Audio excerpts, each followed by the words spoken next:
കഴിഞ്ഞയാഴ്ച ഖത്തറിൽ ഒരു അപ്രതീക്ഷിത ആക്രമണം നടന്നിരുന്നു. ഹമാസിന്റെ നേതാക്കളെ ലക്ഷ്യമിട്ട് ഇസ്രായേൽ നടത്തിയ ആ ആക്രമണം പക്ഷേ ഒരിക്കലും പെട്ടെന്നുണ്ടായ ഒന്നായിരുന്നില്ല. മാസങ്ങളോളം ആസൂത്രണം ചെയ്തും നിരീക്ഷിച്ചും വരും വരായികളെക്കുറിച്ച് ആലോചിച്ചും ഭവിഷ്യത്ത് മനസ്സിലാക്കിയും തന്നെയാണ് ഇസ്രായേൽ കഴിഞ്ഞ ചൊവ്വാഴ്ച ഖത്തറിൽ ബോംബിട്ടത്. ഹമാസിന്റെ മുഖ്യ മധ്യസ്ഥനായ ഖലീൽ അൽ ഹയ്യയാണ് ഇസ്രായേൽ ലക്ഷ്യമിട്ടത് എന്നും വ്യക്തം. മധ്യസ്ഥ ചർച്ചകൾക്കായി ഹമാസ് ഉന്നത നേതൃത്വം ദോഹയിലെത്തുമെന്ന് മുൻകൂട്ടി ഇസ്രായേൽ അറിഞ്ഞിരുന്നു. ഖത്തർ അമേരിക്കയുടെ അടുത്ത സഖ്യരാഷ്ട്രമാണ് എന്നിരിക്കെ ആക്രമണ വിവരം അമേരിക്ക അറിയാതിരിക്കാൻ വളരെയധികം കരുതൽ ഇസ്രായേൽ സ്വീകരിച്ചിരുന്നു. പലകുറി ആലോചിച്ചുറപ്പിച്ച ശേഷം ആക്രമണം നടത്താൻ സജ്ജരായി. ആളെ ഉറപ്പാക്കാൻ പിന്നെയും ഒരു ദിവസം കാത്തിരുന്ന ശേഷം കൃത്യമായ ആസൂത്രണത്തോടെയുള്ള ആക്രമണം. തങ്ങളുമായി നേരിട്ട് ശത്രുതയൊന്നുമില്ലാത്ത ഒരു രാജ്യത്തിന്റെ പരമാധികാരത്തിലേക്കാണ് ഇസ്രായേൽ കടന്നുകയറിയത് എന്നുകൂടി ഓർക്കണം. 2 മാസത്തിലധികം ആസൂത്രണം ചെയ്ത ശേഷമായിരുന്നു ഇസ്രായേലിന്റെ ആക്രമണം. ഖത്തറിൽ ഒരു ആക്രമണം നടന്നാൽ അത് ഏതെല്ലാം രീതിയിൽ ബാധിക്കുമെന്ന് ഇസ്രായേലിന് നന്നായി അറിയാം. അമേരിക്കയുടെ സഖ്യരാഷ്ട്രമാണ് ഖത്തർ എന്നും അമേരിക്കയുടെ ഏറ്റവും വലിയ സൈനിക താവളം ഉള്ളത് ഇവിടെയാണ് എന്നും അവർക്ക് നന്നായിട്ടറിയാം.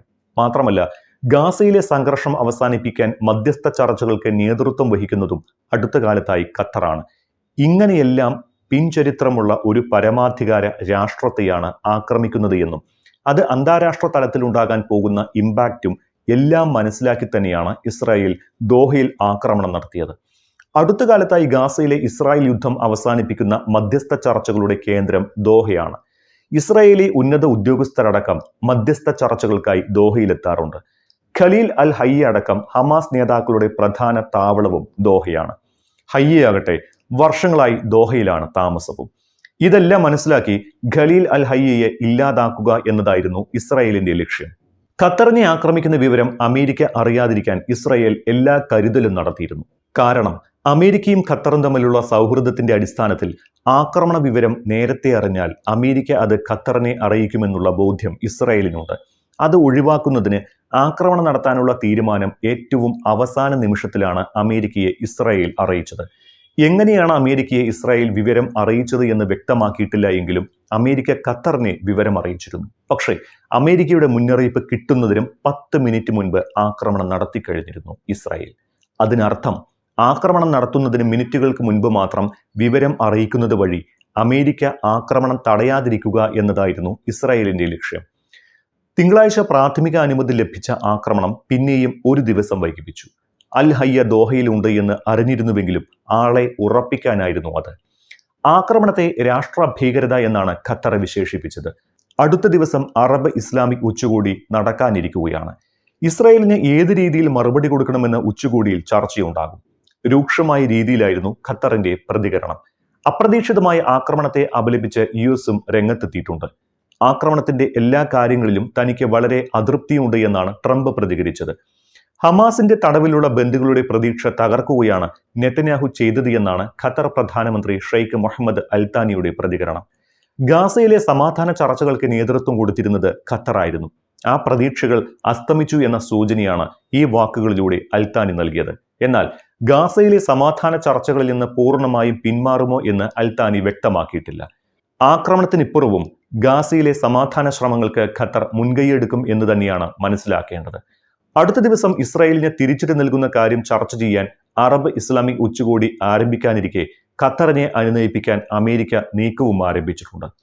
ഇപ്പോൾ യുഎസിലുള്ള ഖത്തർ പ്രധാനമന്ത്രി ഷെയ്ഖ് മുഹമ്മദ് അൽത്താനിക്ക് അമേരിക്കൻ പ്രസിഡന്റ് ഡൊണാൾഡ് ട്രംപ് അത്താഴ വിരുന്നൊരുക്കിയിട്ടുണ്ട്.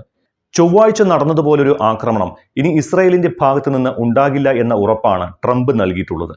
ഇക്കാര്യത്തിൽ ചർച്ചകൾക്കായി American state secretary Marco Rubio ഉടൻ ഇസ്രായേൽ സന്ദർശിക്കുകയും ചെയ്യും.